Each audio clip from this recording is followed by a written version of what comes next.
Pour les tartelettes aux pignons, préparez une pâte sucrée ou une pâte brisée et foncez dans des cercles de 10 cm de diamètre.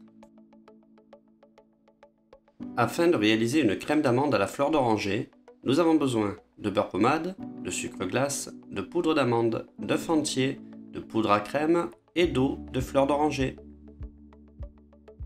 La première étape de la fabrication de la crème réside dans un crémage, c'est-à-dire en travaillant uniquement deux produits, le beurre pommade et le sucre glace, jusqu'à obtention d'une couleur crème. Il est très important que le beurre soit bien pommade avant d'ajouter le sucre glace. C'est effectivement une des clés de la réussite de la crème d'amande. Si le beurre n'est pas bien pommade, on retrouvera des grains de beurre dans la préparation. Inversement, si le beurre est fondu, l'appareil ne ressemblera plus du tout à une crème. Pour cette recette, on pourrait également utiliser du sucre semoule, mais le sucre glace permet d'obtenir une crème très lisse. Incorporez ensuite la poudre d'amande. Certains professionnels intègrent les œufs avant et bien souvent l'appareil tranche. Ils se dissocient, il est donc plus commode de les ajouter en fin de mélange. Nous utilisons dans cette recette de la poudre d'amande blanche, mais on pourrait très bien utiliser de la poudre d'amande brute pour apporter un peu plus de rusticité à la crème. Intégrer ensuite les œufs entiers petit à petit, ce qui nous permettra de bien émulsionner l'appareil.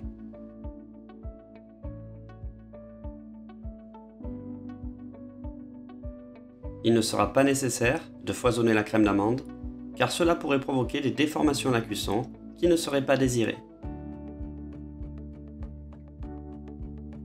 Pour mes mots, foisonner, c'est la capacité qu'a un appareil ou une substance à capter de l'air et prendre du volume.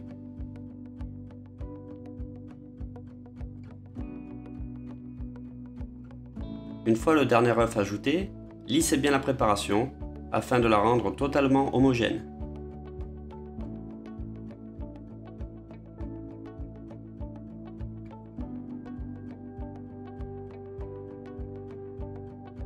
Afin de lui donner un peu de cohésion, incorporez de la poudre à crème qui peut être remplacée par de la farine.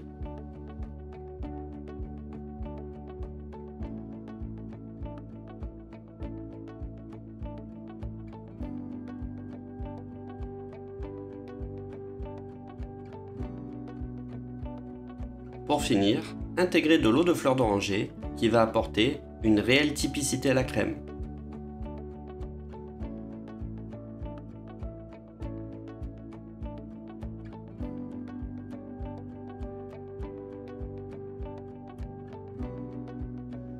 Garnir chaque fond avec la crème d'amande à la fleur d'oranger.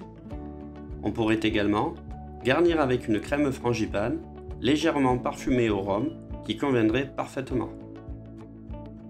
Idéalement, pocher avec une douille unie de 8 ou de 10.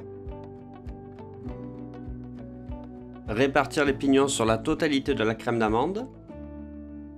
Attention à ne pas les superposer sur plusieurs couches, car il est très important que les pignons adhèrent à la crème d'amande pour ne pas tomber après la cuisson. Les pignons sont des fruits secs qui sont très onéreux et ils font partie de la famille des fruits oléagineux, c'est-à-dire qu'ils sont riches en matières grasses.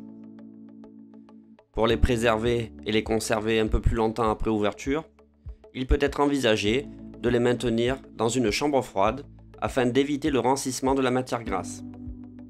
Enfournez les tartelettes dans un four à 160-165 degrés, environ 20 à 25 minutes.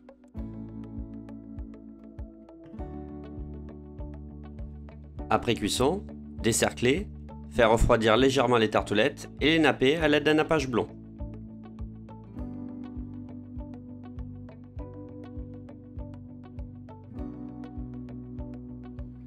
Et afin d'apporter un petit motif décoratif, saupoudrez légèrement la bordure de sucre neige. Et bien entendu, cette opération est facultative.